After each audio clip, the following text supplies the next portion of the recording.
Ya, muchachos, acá el pulso arterial, definiendo lo que es nuestro pulso arterial, ustedes saben que es la transmisión de la aorta hacia las arterias periféricas de la onda de ingreso de la sangre hacia la aorta a partir del ventrículo izquierdo. Eso es lo que se transmite y como las arterias son bien elásticas, tiene una parte elástica muy buena, muscular, y esta es transmitida hacia periferia a todas las ramas que ustedes conocen, que son las divisiones del mismo. Y acá dice, con la práctica cuidadosa, esto lo dijo Mackenzie, ya por el siglo pasado, mejor dicho, hace 2 siglos, hablando del año 1800, entre 1800 y 1900, el dedo ejercitado puede convertirse en uno de los instrumentos más sensibles en el examen de pulso. Hoy día yo les dije a ustedes que estamos descuidando la parte semiológica de nuestra estirpe de semiólogos y clínicos en la parte cardiológica debe ser muy, muy demostrable. No estamos trabajando con un estómago, con un intestino. No estamos trabajando con un tórax, estamos trabajando con todo un sistema que está distribuido a nivel de todo nuestro organismo y cada uno de estos nos puede servir para conocer la irrigación cerebral, la irrigación muscular, la irrigación orgánica y todo eso lo hace un órgano, el corazón. ¿A partir de quién? De sus arterias. Entonces ya es hora de que cuando veamos un paciente lo primero que debemos hacer es tomarle el pulso arterial, que es lo primero que debemos hacer cuando tenemos a un paciente. Por ejemplo, en el caso que ustedes estén caminando en la calle, están caminando en la calle, se cae una persona. Lo primero que hace la gente es echarle aire y buscar alcohol. Y nadie toma el pulso. Nadie toma el pulso, un pulso radial o un pulso carotidio o un pulso femoral. Nadie. Simplemente miran, piensan que no está muerto o de repente ha hecho un paro cardíaco. Y nuestros paros cardíacos aquí en el Perú, bueno, nuestro periodismo siempre dice, murió de infarto, y no, nadie muere de infarto casi, porque los infartos te dan tiempo para vivir unas horas todavía, a menos que sea un infarto masivo donde el dolor, la forma de caída del paciente, el dolor y la impresión que tiene el paciente es distinta a cuando te caes o una lipotimia que te caigas, solamente te deslizas y te caes. Igual pasa con la parte del paro cardíaco, no se puede notar. Y si no sabemos hacer siquiera determinar el pulso arterial, no podemos captarlo adecuadamente, menos vamos a poder diagnosticar que haya sido un paro cardíaco. Y por ende, ¿qué es lo que está pasando con eso? Si no determinamos que haya sido un paro cardíaco, estamos perdiendo minutos preciosos en el cual se puede salvar la vida de ese paciente. Acuérdense, si usted determina en ese momento no hay pulso, le golpean el pecho y empieza a hacer un masaje cardíaco, lo mínimo que hace va a ser reaccionar el paciente, pero nadie hace eso. Entonces es bueno que tengamos práctica en eso. Seguramente cuando entremos la parte práctica ahora, antes de diciembre o de noviembre, vamos a tener que hacer eso, la reanimación cardiopulmonar, que se hace la esencial, la básica, que es muy importante, porque en nuestro medio hay muchos de esos problemas. Los pulsos se examinan de rutina. Claro, los pulsos van a examinarse de rutina. ¿En dónde? Las carótidas, excelente lugar para determinar la presencia del pulso adecuadamente. Las humerales, muy fácilmente. Las radiales, no tenemos inconveniente. Las femorales, las pedias, las tibiales posteriores y la aorta abdominal. En las personas delgadas se nota muy claramente el pulso aórtico, así que no hay inconveniente por debajo del epigastrio. Así que ahí pueden tomarlo a la aorta y las demás, por norma, tienen que saber porque es una obligación para ver la circulación y para ver el criterio que tienen que tomar en cada circunstancia que se les presente esto. Bien. Vamos al examen del pulso arterial. Este debe ser sistemático. ¿Qué significa sistemático? Que debe hacerse de acuerdo a un programa en el cual ustedes tienen que mantener el criterio y la forma seguramente para determinar primero la presión sanguínea. Eso yo en realidad le llamo amplitud de pulso. O sea, cuando yo describo el pulso, pongo pulso, frecuencia, 60 por minuto. rítmico o irregular. Rítmico o arrítmico puede ser. Regular o irregular. Voy, sigo y ahí pongo amplitud de pulso. Si estoy frente a un hipertenso, ese pulso será pues amplio y se notará. Si yo hago mucha práctica de la parte del pulso, me servirá a mí la presión sanguínea para determinar en el paciente. Uno cuando ya sabe cuál es el término medio de la arteria. Puede ser una arteria con mucha presión y va a ser un pulso duro. Y si es con poca presión y el paciente está taquicárdico, va a ser un pulso con poca amplitud. Y eso se llama pulso molis. Entonces ya estamos viendo los tipos de pulso que se van a ir dando y que vamos a ir analizando. Primero, presión sanguínea, que es muy importante. Después, la frecuencia y el ritmo cardíaco, es lo que decía, la frecuencia y el ritmo, cómo se encuentra. Después, la forma de la onda, cómo se encuentra la onda. Ustedes bien saben cómo es la onda del pulso, la conocen, eso vamos a revisar. Pulsaciones diferenciales. Las pulsaciones diferenciales es cuando comparamos derecha con izquierda, miembros superiores con miembros inferiores, variables de repente de dos tipos de arterias que son hermanitas, como las carótidas, habrá que verlas, hay pulsaciones diferenciales en las mismas, igual también con las femorales, puede haber una anomalía en la parte pélvica, en la división de las femorales, y las ilíacas primero y después las femorales, entonces ahí tenemos que ver si las femorales están correctas o no, a veces también en la arteria femoral, en muchas de ellas hay aneurismas. Entonces eso también nos va a servir para determinar en ambas piernas cómo está nuestra circulación. Soplos y frémitos. Los soplos existen, por ejemplo, en la carótida, cuando les he dicho que después de los 50 años se va cerrando, eso hace que solamente un 30, 20, 25, 30, 35% de la sangre pase por ese lugar. Y entonces el flujo normal, que estaba en la carótida, que es un flujo laminar, se vuelve un flujo directamente, como ya les he dicho, cambia el flujo de un flujo normal en láminas bonitas en turbulento. Y el flujo turbulento produce, como en el corazón produce, por las válvulas, produce soplos.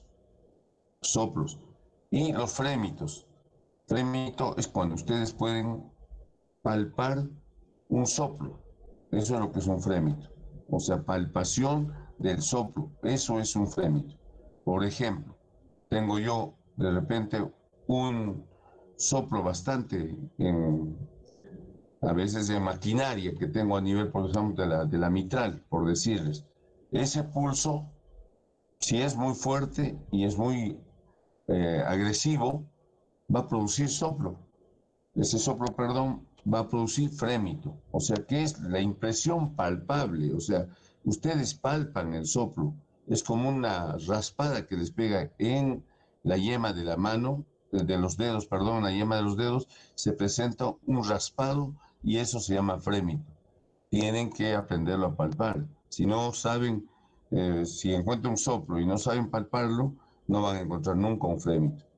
Pero no todos los soplos pueden dar frémito, solo aquellos que son fuertemente agresivos. Y por último, las propiedades estructurales de la pared arterial.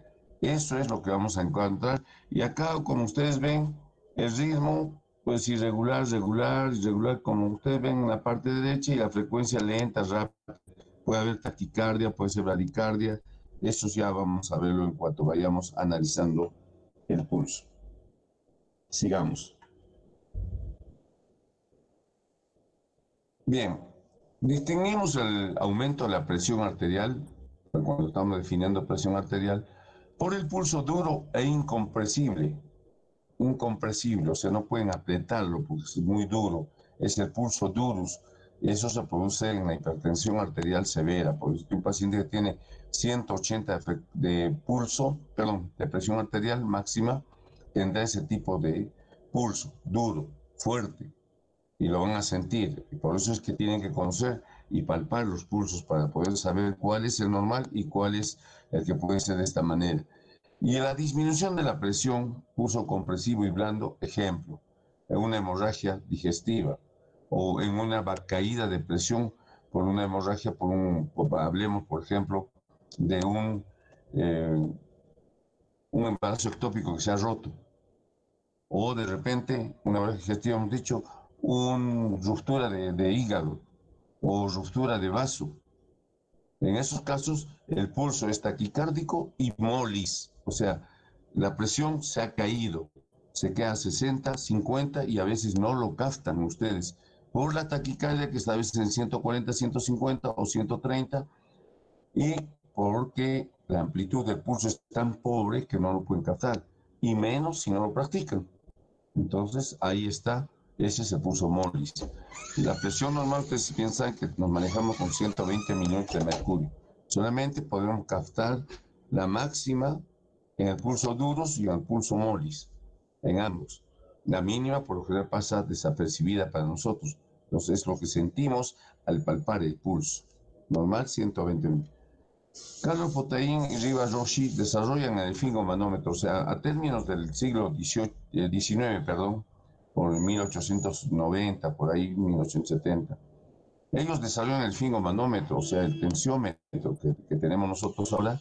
Ellos han sido desarrollados por estos señores, Carlos Potaín y Rivas Roshi son, ustedes saben que la clínica y la semiología, al menos cardiovascular, es más que todo de nacimiento y de evolución europea. Entonces ellos desaparecen. Y aparece también el estetoscopio. ¿Quién desarrolla el estetoscopio? Desarrollan ellos, pero quien lo perfecciona es Korotkov. Korotkov es el que aparece con la cuestión de la captación en 1905, de la captación de los ruidos. Una vez que pasa una onda de pulso por debajo del tensiómetro o esfingomanómetro, lo primero que se capta es un ruido. Esos ruidos que se captan con el estetoscopio se llaman ruidos de Korotkov, así se llaman, porque él lo definió así y él fue el que llevó adelante esta situación. O sea, esto ha ido evolucionando de a poco. Inclusive en épocas antiguas querían saber por qué se producía ese pulso y sacrificaban animales para ver eso y se veía que coincidía con la contracción del corazón, con la sístole. Entonces veían cómo se levantaba en el animal todavía vivo, cómo el corazón se ponía a trabajar y al contraerse la sístole se producía la onda de pulso en la periferia. Así es como se ha avanzado de a poco en esta cuestión del conocimiento de la semiología de nuestro cuerpo. Y a uno de los recuerdos que vamos a tener en una de las clases más adelante es recordar también que la percusión del tórax, ¿cómo creen que se ha desarrollado? ¿Saben quiénes eran buenos para percutir el tórax antes? Ustedes saben, en la época que no había cirujanos, el barbero era el cirujano. Bueno, los grandes trasladadores de vinos en toneles sabían hasta dónde llegaba el vino en este caso, en los barriles, y lo determinan perfectamente bien. Ellos hacían también ese tipo de estudios bajo control de un médico y ellos le decían en qué lugares había agua cuando había derrames pleurales en el pulmón.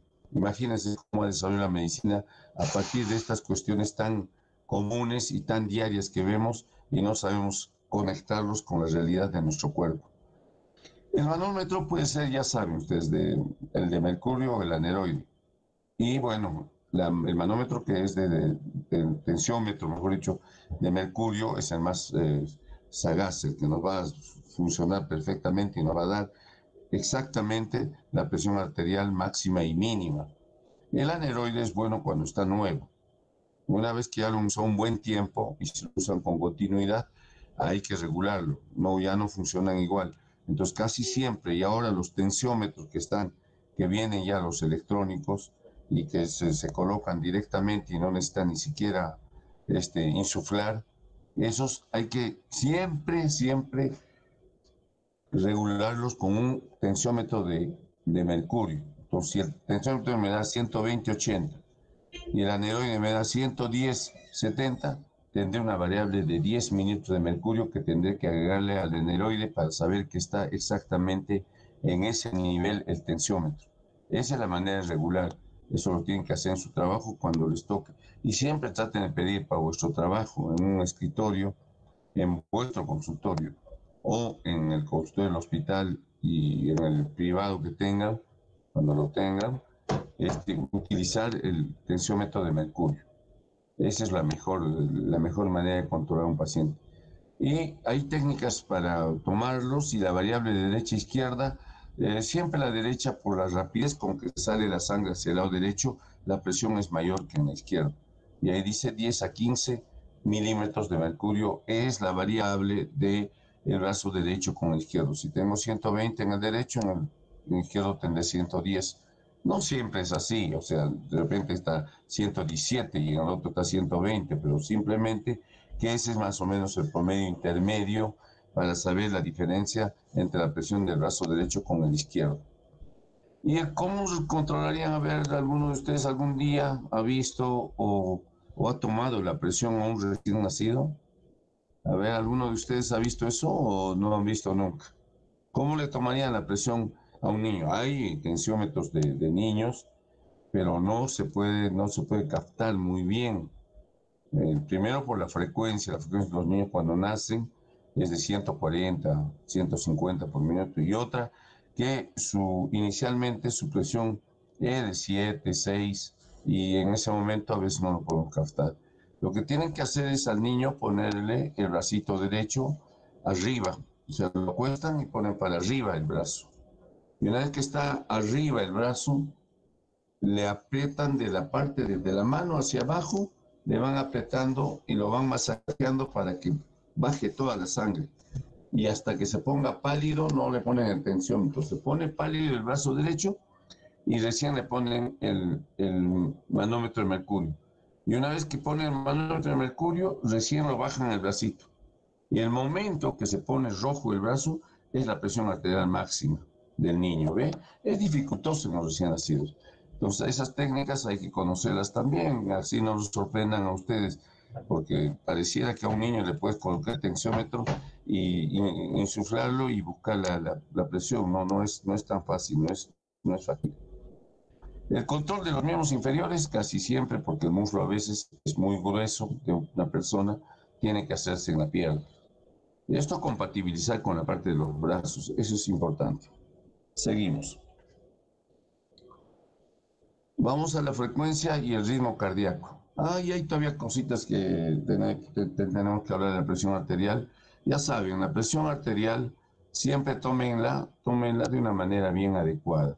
El paciente sentado, después de 5 minutos de haber reposado, de haber caminado, debe descansar 5 minutos, no debe haber fumado previamente, no debe haber tomado desayuno, en ayunas es lo ideal, temprano, 7 de la mañana, 7 y media u 8 en punto, y se le toma unas 3 veces podrían tomarle, con una diferencia de unos minutos, porque cuando toma la primera con relación a la segunda, por lo general la arteria queda un poco dura y tiende a mostrarnos una presión mayor.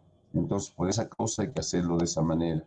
Entonces, hay que tratar de tranquilizar al paciente, se le toma la presión y con eso hacen ustedes lo que hemos estado viendo, como usted decía, el tema del mapa, o sea, el monitoreo de presión arterial ambulatorio.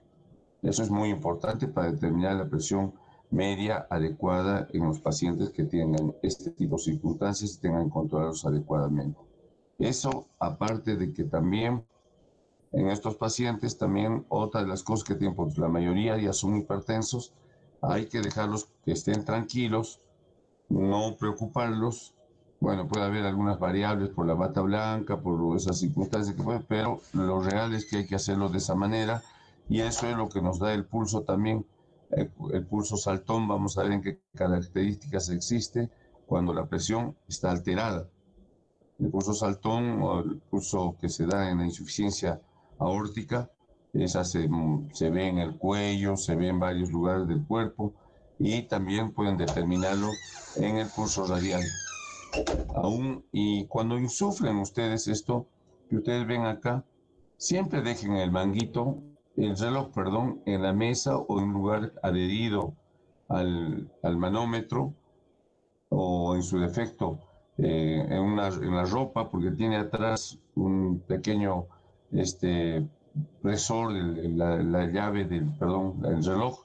Entonces, ubicarlo en la ropa del paciente, porque la otra mano, que acá está tomándole el médico, tiene que estar en el pulso radial.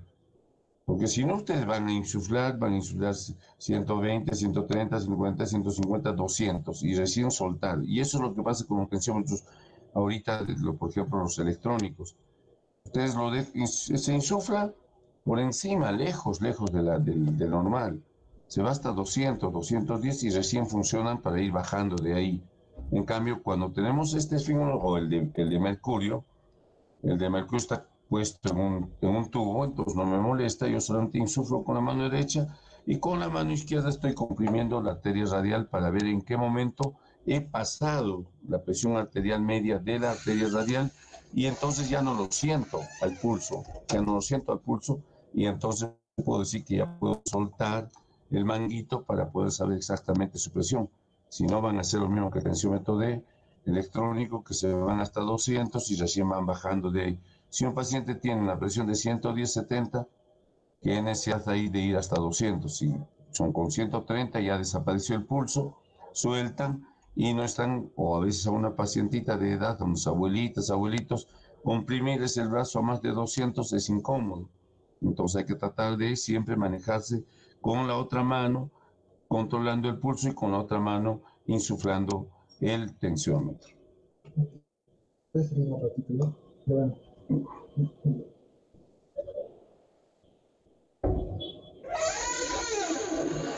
Bien.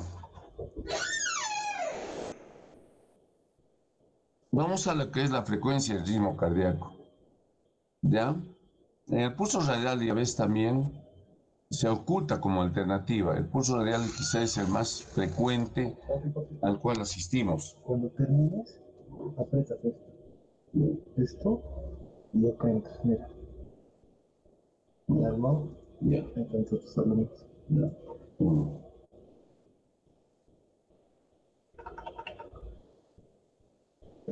Ya.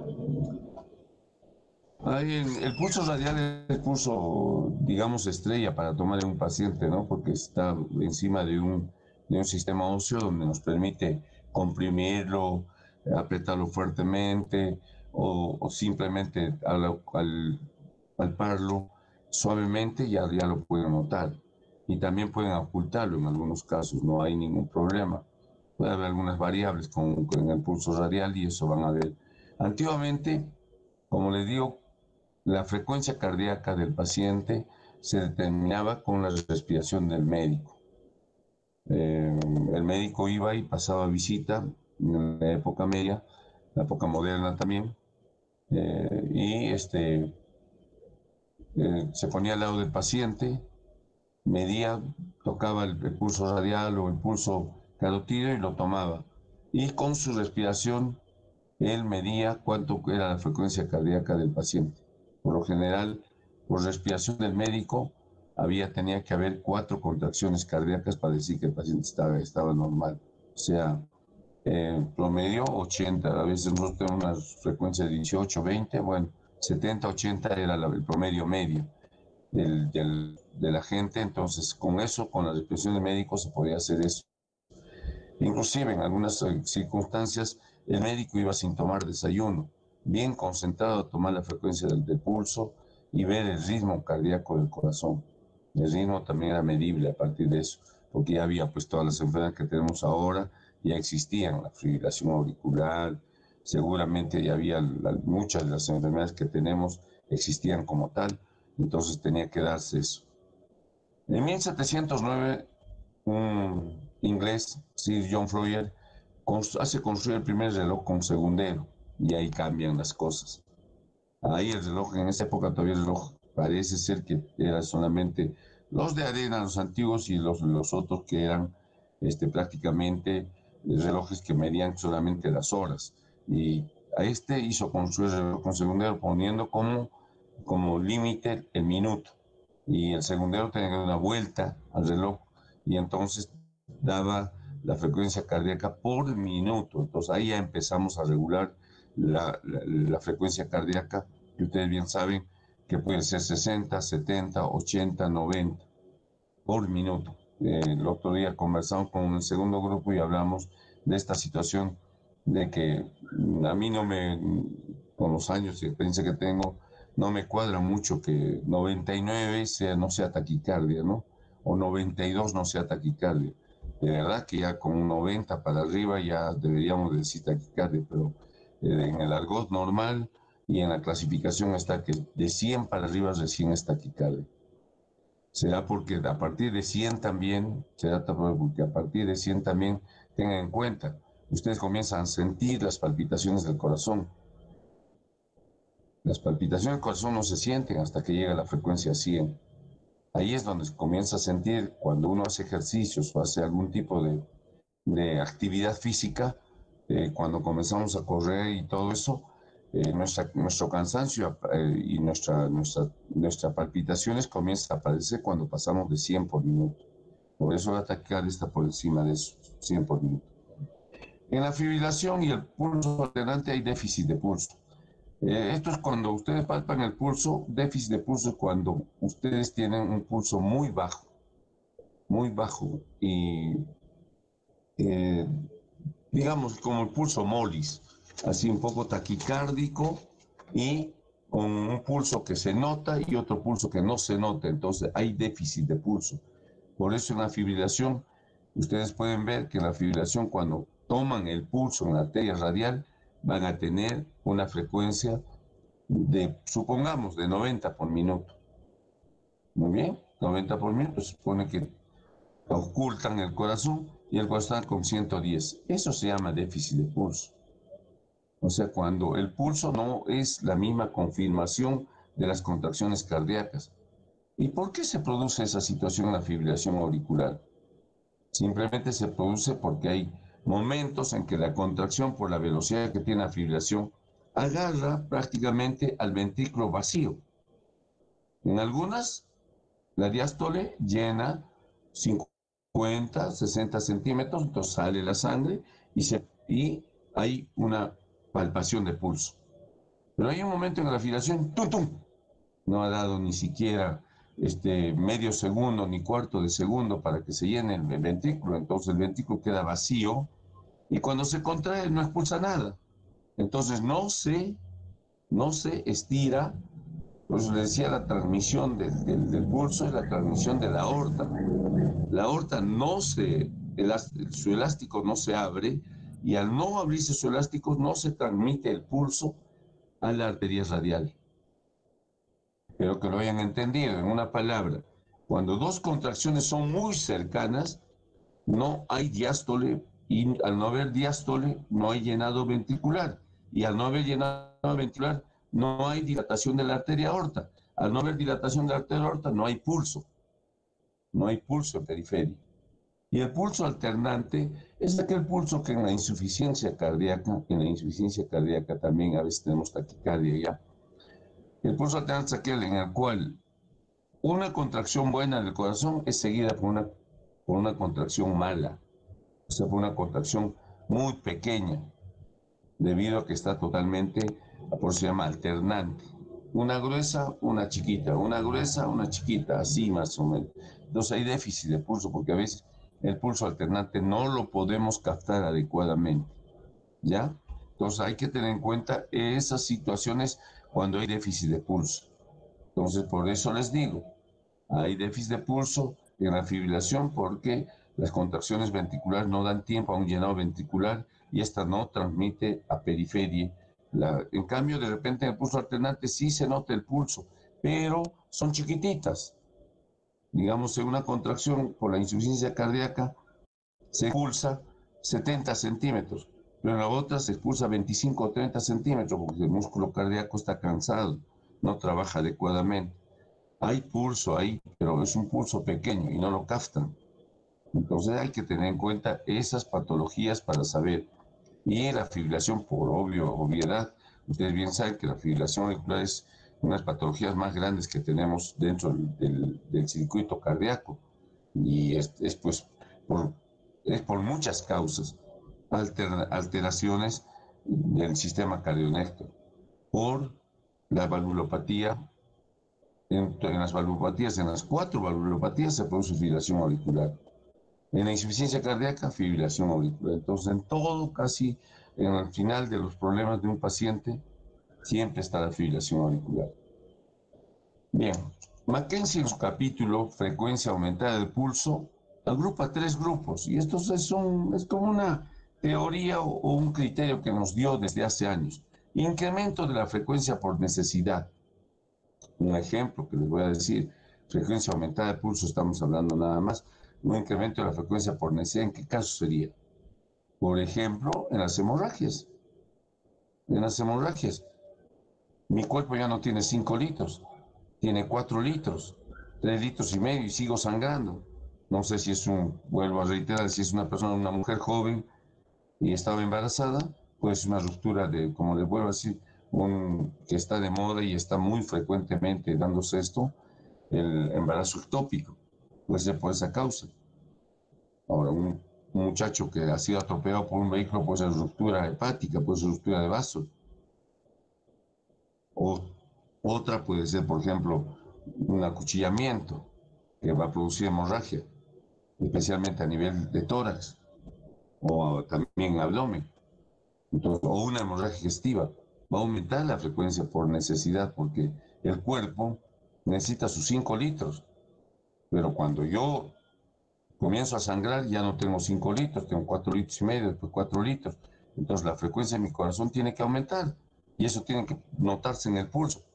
Va a caer la amplitud del pulso, pero la frecuencia por necesidad tiene que incrementarse. Por eso nuestro corazón en ese caso es un peón muy necesario. Él es el que regula todo y a la necesidad del cuerpo hace las cosas. Frecuencia cardíaca que está continuamente aumentada. Por ejemplo, vamos a hablar en una persona, una frecuencia cardíaca aumentada, no vamos a hablar de taquicardia, que tenga 90 por minuto, vamos a hablar de uno que tiene 90, 95 minutos. Los sedentarios tienen un corazón chiquito y expulsan apenas 50 centímetros de sangre o 55, y entonces su frecuencia va a ser de 90, 95 o hasta de 100 sin ser taquicardia, 99 por decirles, está continuamente aumentada. Eso en una persona aún delgada, pero que sea sedentaria. No ha desarrollado ese corazón impele muy poca cantidad de sangre y obviamente la frecuencia tiene que estar aumentada. Otra frecuencia aumentada cardíaca, ¿cuál sería? A ver, ustedes están escuchando, son muchos. ¿En qué casos se aumentaría la frecuencia cardíaca continuamente? ¿Hipertiroidismo? Excelente. Ya están razonando fácilmente. El hipertiroidismo nos lleva a una frecuencia cardíaca de 120, 130 por minuto. ¿Por qué voy a encontrar yo a un paciente con 120, 130 sentadito en mi consultorio o en el consultorio del hospital? No es lógico, porque 120, 130 es como si estuvieras corriendo,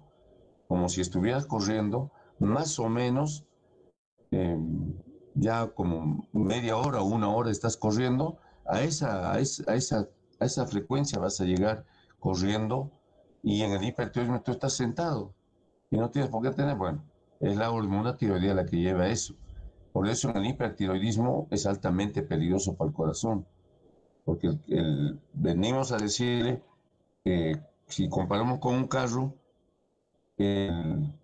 los inyectores sería la glándula tiroidea, lo que antes decían también carburador. El regulador de la gasolina sería la tiroides y el motor sería el corazón. Si yo no comienzo a acelerar a mi carro y lo llevo a extremos demasiado altos, lo voy a fundir el motor. Y eso es lo que hace la tiroides al corazón, lo funde. Primero lo pone en fibrilación auricular o en aleteo auricular y acelera el corazón tanto como que le estoy diciendo yo el otro día, le he estado diciendo al primer grupo SAB, al segundo grupo les he dicho, si vuestro corazón funciona a 70 por minuto, ustedes 120 a 130 mil veces por día se contrae el corazón. Pero si yo tengo una frecuencia de 120, 130 por minuto ¿Cuánto llegará mi frecuencia cardíaca? Más de 200.000. Entonces, ¿qué va a hacer con mi corazón esa tiroides? Lo va a fundir. Lo va a llevar a la insuficiencia cardíaca, a la fibrilación auricular y la muerte. Ahí está, ¿ven? Es un razonamiento excelente. Es la hipertiroidismo. Aumento de frecuencia con ataques paroxísticos. El aumento de frecuencia con ataques paroxísticos ya tenemos que ir a varias patologías. A varias patologías. Por ejemplo, vamos a hablar de ayer nomás que hemos hablado de hipertensión arterial, con los anteriores hablamos más antes. En una hipertensión arterial que se eleva a 240, 250 en una persona joven, y que es a causa de un problema, de un tumor, que ustedes saben bien que está en glándula suprarrenal, a nivel de la médula, con producción excesiva de adrenalina y noradrenalina, vamos a tener hipertensión arterial y frecuencia cardíaca elevada por los adrenérgicos. ¿Ven? Entonces, en ese tipo de patologías vamos a encontrar otra patología que con ataques paroxísticos, ¿cuáles tenemos? A ver, por ejemplo, tenemos, un estrés elevado de una señorita de 30, 35 años que se le incendió la casa, va a entrar en estrés, ¿no es cierto? O que la abandonó el esposo, va a entrar en estrés. O que se le perdió la cartera, a pesar de que estaban las tarjetas sin plata, pero lo mismo, se ponen estresadas. Bien, todo eso produce estrés, y el estrés, ¿qué produce? Adrenalina, noradrenalina, cortisol, cortisona. Entonces, inmediatamente la paciente deja de orinar, porque los corticoides comienzan a captar el agua y no permiten que salga por el riñón, y la adrenalina, noradrenalina elevan la presión arterial y elevan la frecuencia cardíaca. Otro ataque paroxístico que nos puede dar, y que es peligroso, es por cuando tenemos el Wolff-Parkinson-White, o sea, una enfermedad que ustedes bien saben que se produce es congénito, ¿no? Es por un asa aberrante de Kent.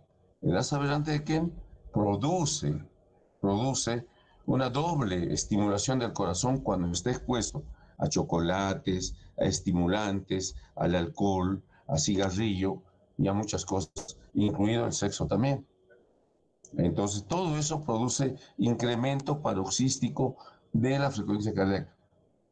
En el Wolff-Parkinson-White es terrible, porque la frecuencia llega a 180, 190 por minuto, hasta 200 como si nada. El paciente queda en hipotensión, en una palidez tremenda, no puede respirar, la disnea es severa, está acostado en una camilla normalmente lo pasamos a trauma shock, a unidad coronaria o cuidados intensivos, porque tenemos que frenar esa frecuencia cardíaca tan elevada. Es la que puede matar fácilmente al paciente cuando pasa muchas horas. Suponga que pasa 20, 22 horas, puede ser paro cardíaco brusco y el paciente muere. Wolff-Parkinson-White, síndrome de preexcitación. ¿Ya ve? Entonces, tenemos varias patologías que nos pueden llevar a este tipo de inconvenientes. También podemos, en esto del ataque paroxístico, podemos hacer de repente utilizando drogas. Igual también a un paciente que no es muy tolerante al alcohol y se tira una buena tranca, el ataque paroxístico va a venir al día siguiente por 4, 5, 6 horas con una frecuencia de 140, 150 por minuto y sensación de muerte. Entonces ven que es la miocarditis alcohólica aguda que se produce por exceso de consumo de alcohol. Son irregularidades del ritmo, les dice. Ya les he demostrado que sí son irregularidades del ritmo y que se presentan en tantas patologías como vayamos revisando con el segundo grupo, que con el primer grupo ya lo hemos hecho. La frecuencia de 70 es normal, pero es bradicardia para un recién nacido. Y 120 es normal en el recién nacido, pero es taquicardia en el adulto. La frecuencia es variable. Cuando nacemos en el vientre materno, ¿cuánto es nuestra frecuencia cardíaca?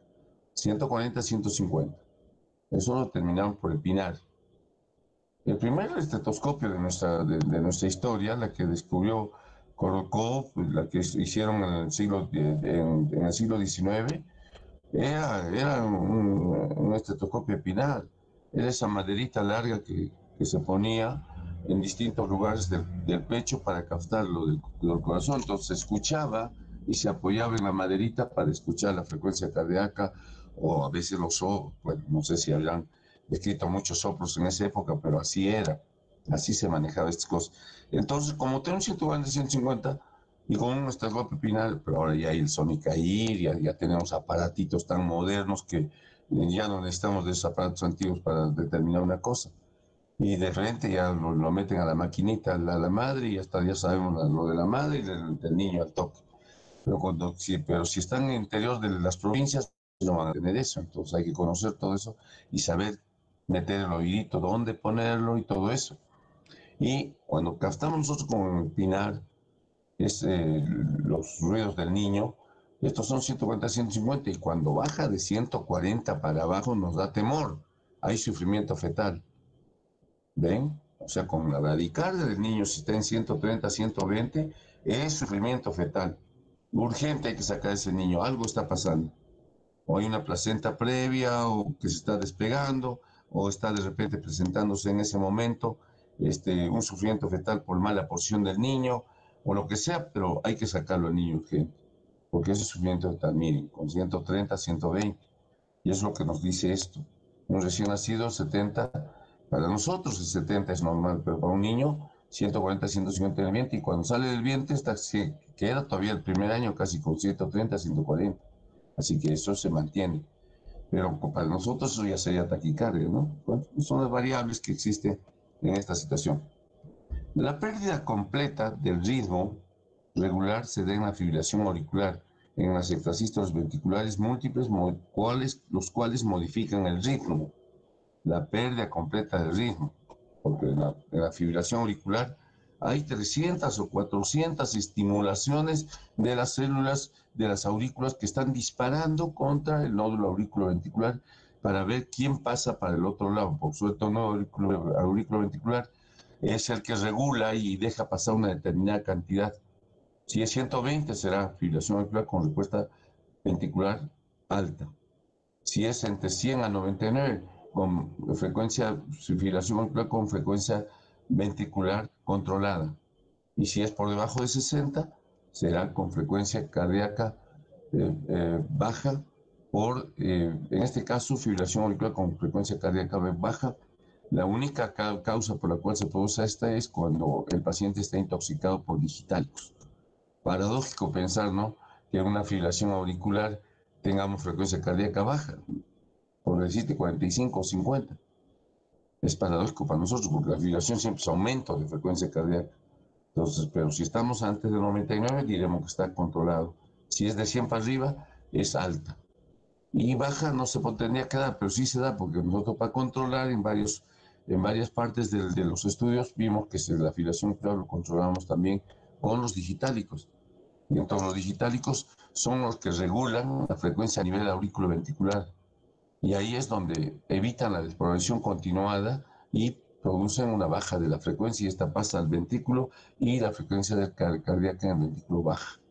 Entonces ahí se da una pérdida completa del ritmo regular, porque ¿cómo es la fibrilación? Tum, tum, tum, tum, tum, tum, tum, tum, tum, tum, tum. Así se expresa.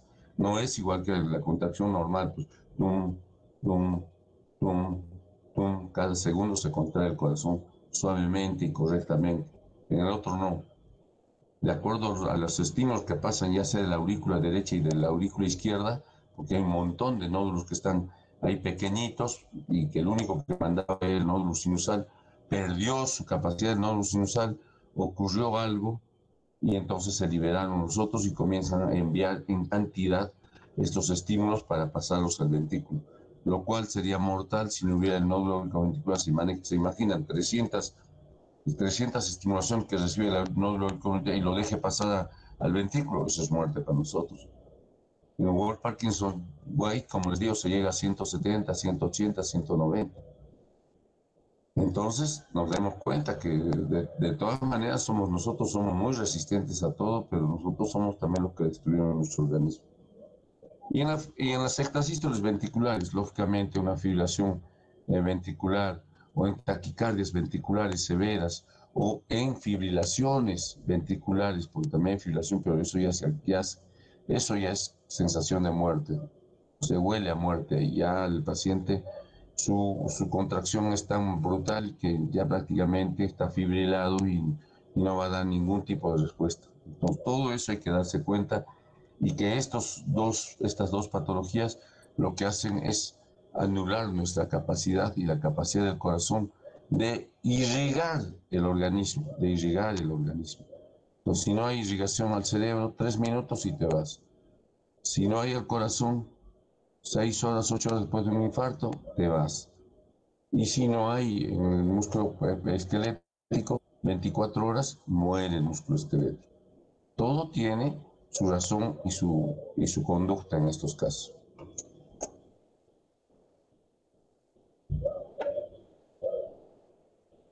La forma de la onda. ¿Ya? Entonces, las ondas de acá abajito pueden ver ante todo, miren la carótida, miren la femoral. Ese es el tipo de onda que tenemos. Un ascenso rápido en la sístole y en la diástole va cayendo poco a poco hasta que se cierra la válvula aórtica y se produce un pequeño montículo ahí y recién cae totalmente la onda. Eso es lo que ven en todas las ondas que ustedes van a ver. Estas son la carótida y la femoral. Estas son las ondas, un ascenso rápido y un descenso más lento y con la presencia del cierre de las válvulas aórticas. Forma de la onda. El dedo ejercitado puede reconocer una gran variedad del volumen de la onda. Esta es más fiel al pulso aórtico. En este caso, cuando hablamos más, es más fiel al pulso aórtico la arteria carótida. La mejor palpación se da en la carótida por la cercanía y los pulsos periféricos como humeral, radial y femoral son los grandes pulsos. Los grandes pulsos te dan más información que los pulsos pequeños, ¿no? Un pulso tibial posterior yo lo pido solamente para saber si hay buena irrigación o no en los miembros inferiores. El pedio igual, pero donde yo debo tomar es en la femoral, en la radial, en la humeral o en la carótida. Y siempre, por favor, cuando hagan la técnica palpatoria de la carótida, tienen que hacerlo en el tercio inferior, porque en el tercio medio y superior, en la parte intermedia entre los dos, está, ya saben, el seno carotídeo. ¿Y qué va a pasar si ustedes tocan el seno carotídeo y masajean sin querer el seno carotídeo o palpan con fuerza el seno carotídeo? ¿Qué va a ocurrir? ¿Qué va a ocurrir, muchachos? ¿Síncope? Impotencia. Cualquiera. ¿Qué va a pasar? Disminuye la frecuencia porque está haciendo un... Claro, se cae la frecuencia. Y si ustedes aprietan los dos lados, ¿qué va a pasar con el paciente? Se va a desmayar. Eso es lo que ven en las películas de Kung Fu chino, así. Los golpean, hay gente hábil que puede comprimir la zona y te hace desmayar. Con una buena presión en los dos lados, te hacen desmayar. Y si es en un solo lado, lo más factible es que tu frecuencia cardíaca se caiga. De repente está con 80, se baje a 50 o 40. Eso es lo que produce el seno carotídeo. Muy bien, están a la orden del día. La técnica palpatoria tiene toda la atención que uno debe concentrarse en la observación. Los antiguos médicos chinos eran expertos en esto. En la técnica palpatoria, los chinos se pasaban 3 a 4 horas palpando los pulsos del cuerpo para encontrar las enfermedades. Dice que así encontraban las enfermedades ellos, con la técnica de palpación del pulso. Obviamente, hoy en día, ellos no tenían pues la ciencia que tenemos nosotros, no tenían tomografía, entonces aparentemente ellos o eran muy parlanchines o simplemente eran muy habilidosos para determinar cuál era la capacidad, porque ellos en cada zona que palpaban, la irrigación de esa arteria era tomada como parte enferma de acuerdo a cómo encontraron ellos el pulso. Entonces eso debe tener su mérito. Entonces ellos se pasaban horas enteras en la palpación. Y en esa época también había un problemita un poco que no se daban. En esa época no se podía desnudar a las mujeres. Entonces los pulsos únicos que se podían tomar era el carotídeo y el radial. No se les podía tomar el humeral, el femoral, menos el femoral, ¿no es cierto? No había esa técnica palpatoria con ellos. Así que de acuerdo a la zona y también a la dependencia, que en esa época la ropa no se desvestía mucho al paciente. De a poco ha ido cambiando eso. El pulso varía con cada periodo de la vida, ya lo hemos dicho. Para un niño lo que es bradicardia para nosotros es normal. Y para nosotros nuestra taquicardia sería normal para el niño. Eso es lo que más o menos se quiere dar con esto.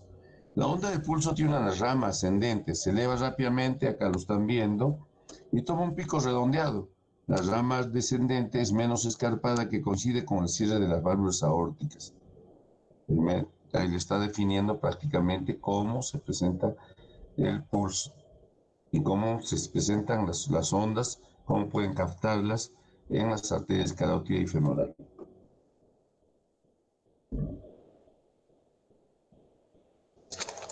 Bien, los pulsos arteriales anormales serán designados como disminuido y aumentado y con doble pico.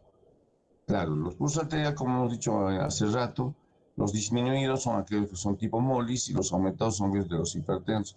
En el disminuido hay hipotensión seguramente y taquicardia, y en el aumentado por lo general es una hipertensión arterial, o también puede ser un paciente digitalizado, tiene buena capacidad de aumento de la presión de pulso. En los pacientes digitalizados inicialmente se ve una mejoría tremenda en la capacidad de contracción del ventrículo izquierdo y se aumenta el pulso. Por eso es que todo esto es una pequeña adecuación. Y hay unos con doble pico, y vamos a ver cómo se presenta esto.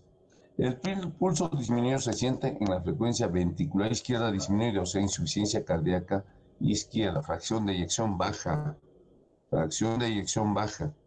Ahí es donde se produce el pulso disminuido. Lógicamente, el pulso molis, si el ventrículo me está expulsando con una rapidez de repente de 100, 110 por minuto y me está expulsando 30 a 40 centímetros en cada contracción, eso va a traer una fracción de eyección baja. Hemos dicho que la fracción de eyección es de 72%. Y si baja a 40, ya no será la misma, el pulso estará disminuido. Y se nota en la estenosis aórtica valvular, en la estenosis aórtica valvular. También esa patología produce una fracción de eyección baja. Como está cerrada la aorta y su diámetro, que debe ser de 3 centímetros cuadrados, está en 1.2 o 1 centímetro cuadrado, le sale poca cantidad de sangre.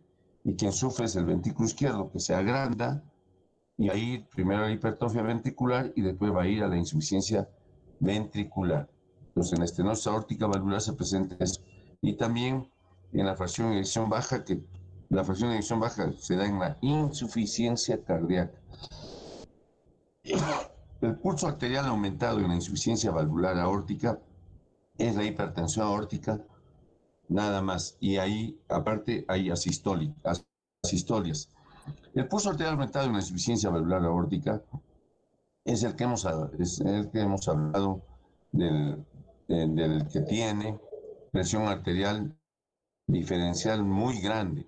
En la insuficiencia valvular aórtica, la presión arterial máxima, al no tener, la válvula está insuficiente y al no siquiera hacerle frente a la contracción del ventrículo izquierdo, esta sale con tal fuerza. Por eso es que en la insuficiencia valvular aórtica vamos a ver claramente las arterias del cuello, vamos a ver claramente muchas, inclusive hasta puede existir hay sin pequeños eh, digamos anomalías, como por ejemplo cuando la insuficiencia valvular aórtica es muy severa, se puede ver eh, a los ojos modificar su posición, como que entraran y salieran, hasta ese extremo llega.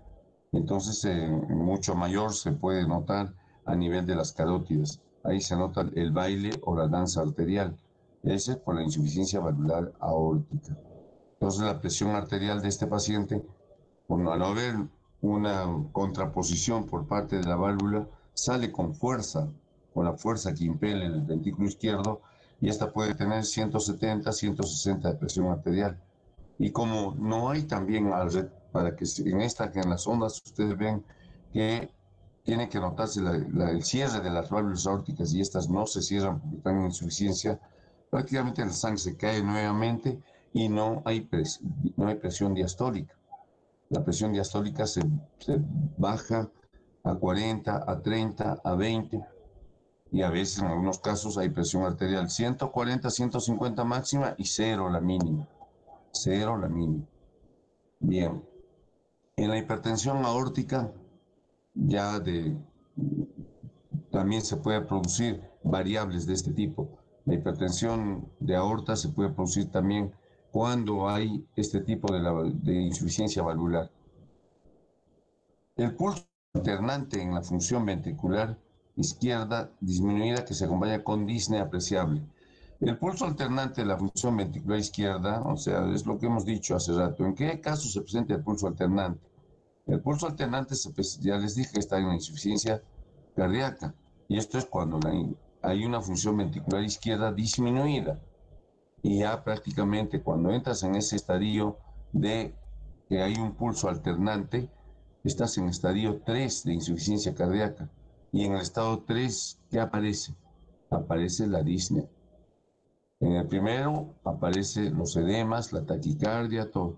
Y después cuando pasamos al nivel 3 de insuficiencia cardíaca, ya entra la disnea. Y esta es apreciable, significa que no es una disnea a los esfuerzos, es a los medianos o a los pequeños esfuerzos. Ya la disnea es apreciable, te indica eso el pulso. Y acá están viendo los distintos pulsos: hipocinético, pulso parvo y tardío, pulso hipercinético, pulso bisfierens, que tiene dos ondas, eso es lo que dice acá con doble pico.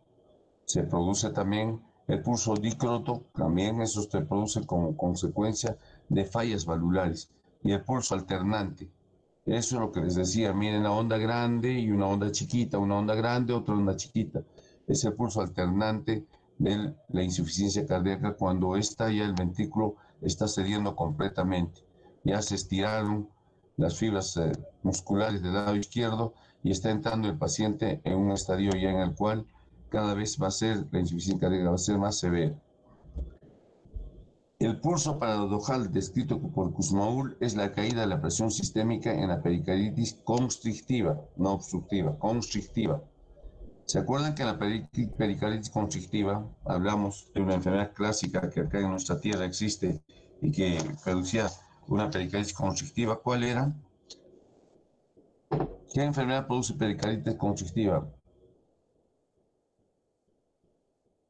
Aquí en nuestra tierra estoy hablando. A ver. Vamos, chicos, den su opinión. Varios me han expuesto pericarditis constrictiva, ya hemos hablado. Y dentro de la patología del problema de pericarditis sabíamos que eran víricas, eran bacterianas a veces, y algunas también se producían por algunos problemas alérgicos, algunos problemas del propio pericardio, de las capas del pericardio, y en enfermedades a veces autoinmunes se producían algunos problemas ahí y había derrames. Pero ¿cuál era la que nos lleva a la pericarditis obstructiva acá en nuestra tierra? ¿Con qué se llena el pericardio para ser constrictivo en ese caso? ¿Nadie? A ver, si les digo, la TBC pulmonar. Acuérdense, en la TBC, ¿qué se produce? Una sustancia lechosa que se hace con queso, caseiforme se llama, una sustancia caseiforme porque es parecido al queso blando. Y eso es lo que construye, lo invade al pericardio y lo mantiene sin movimiento. Esa es la pericarditis constrictiva de la tuberculosis, que se puede ser el único caso o el caso más común de nuestra tierra en la pericarditis constrictiva. Entonces, eso tienen que acordarse. ¿Y qué significa el pulso paradojal de Kussmaul? El pulso paradojal indica que normalmente nosotros cuando inspiramos, la presión arterial cae 10 milímetros. Y cuando hay pericarditis constrictiva, el pulso cae por más de 10 milímetros de mercurio. Por eso es el pulso paradojal de Kussmaul.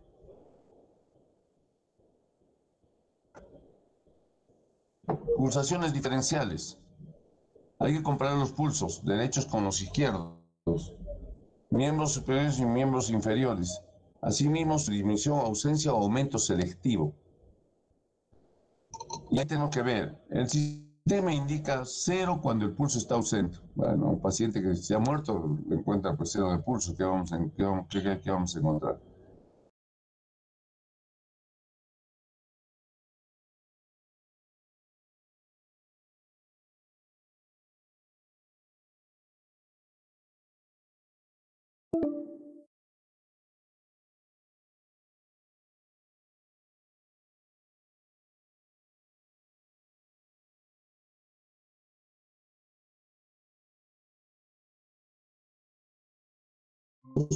El pulso ausente es porque no hay pulso en la zona, de repente no está muerto el paciente, de repente esa zona está ausente el pulso, por ejemplo, como en los problemas de la diabetes, y no hay pulso pedio, y no hay pues pulso, o el pulso tibial posterior está faltando, y la irrigación se está haciendo por arterias complementarias, pequeñas capilares que están trabajando, y entonces no encuentran el pulso.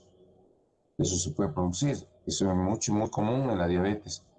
El presente disminuido 1 sería aquel paciente que tiene hemorragias, o que está deshidratado, o tiene diarreas severas, o tiene hiperemesis. Toda pérdida de líquido va a disminuir el pulso. ¿Por qué? Porque baja la volemia. El pulso promedio normal es aquel tendrá pues una presión de 120-80, entonces el pulso es palpable a esa capacidad. El pulso verdaderamente aumentado, no, inicialmente aumentado, es un pulso que es mediano.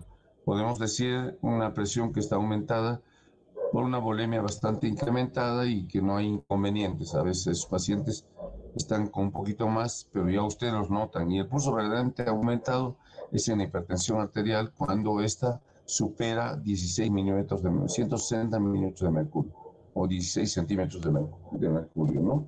Esa es la causa más común de la disminución o ausencia es la enfermedad arteriosclerótica y aneurisma disecante de aorta. Claro, en la enfermedad arteriosclerótica ustedes bien saben que se va bloqueando por los ateromas y la arteria puede fallar y no tener circulación. Y bueno, en la diabetes es lo mismo por este avance de la arteriosclerosis que se cierran las arterias. Y en el aneurisma disecante porque una parte va a estar irrigada y otra parte no va a estar irrigada adecuadamente. El pulso arterial carotido se debe hacer 1 por vez y en la parte inferior es lo que hablábamos. Si tomamos el pulso bilateralmente y tocamos el, el barómetro de nuestro cuerpo, que es a nivel de la carótida, podemos producir algún problema en el paciente. Fuera de la baja podemos producir una lipotimia y una caída brusca del paciente. Y en la parte inferior para no tocar los barómetros del cuerpo.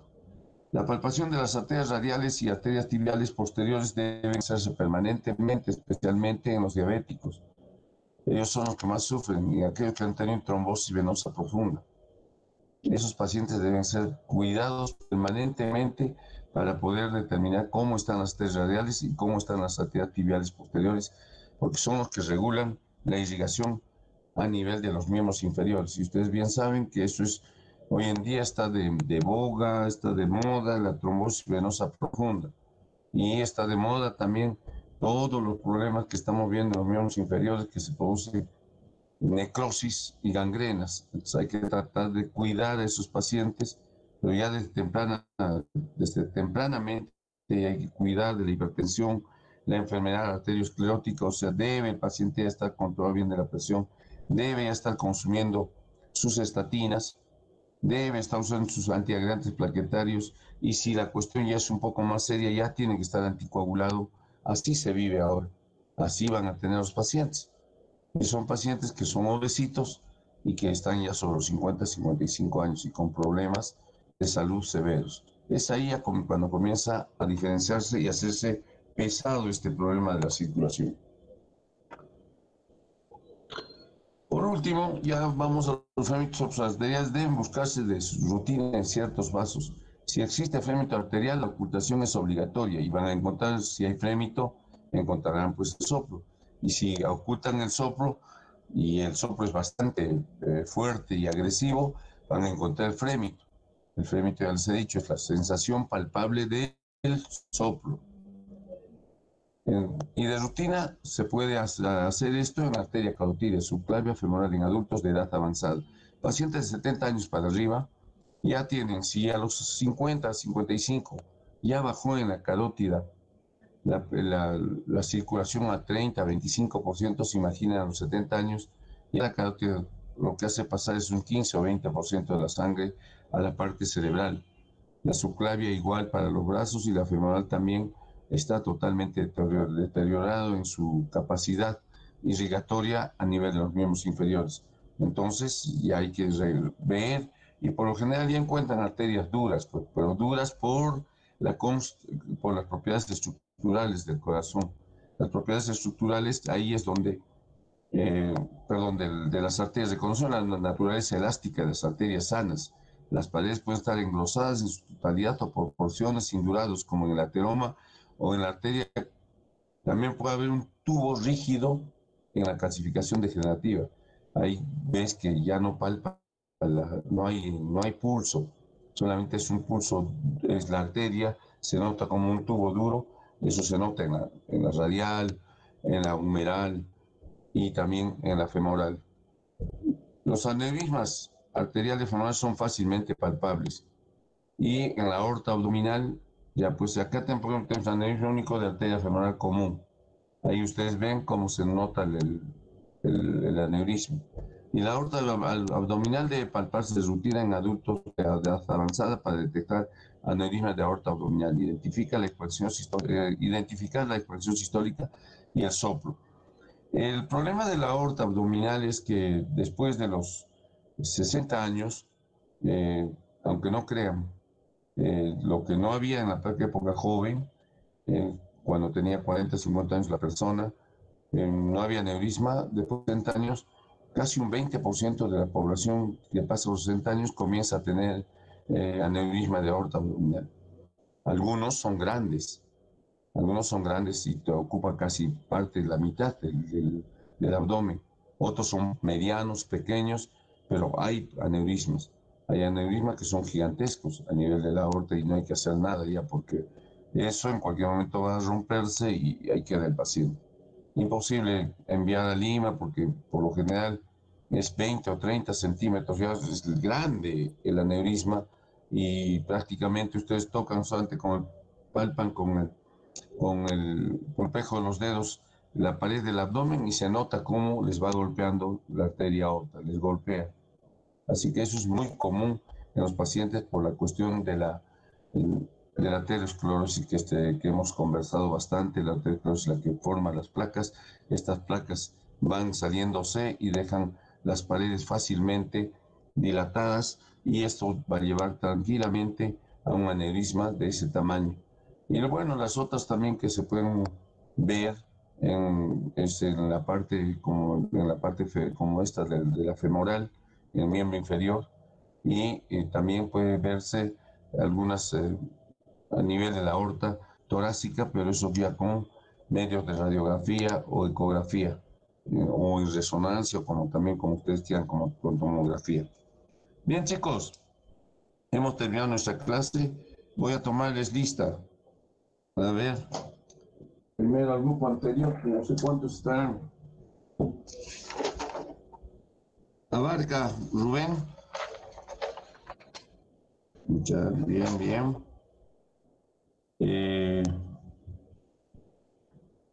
Aguirre, Gabriel.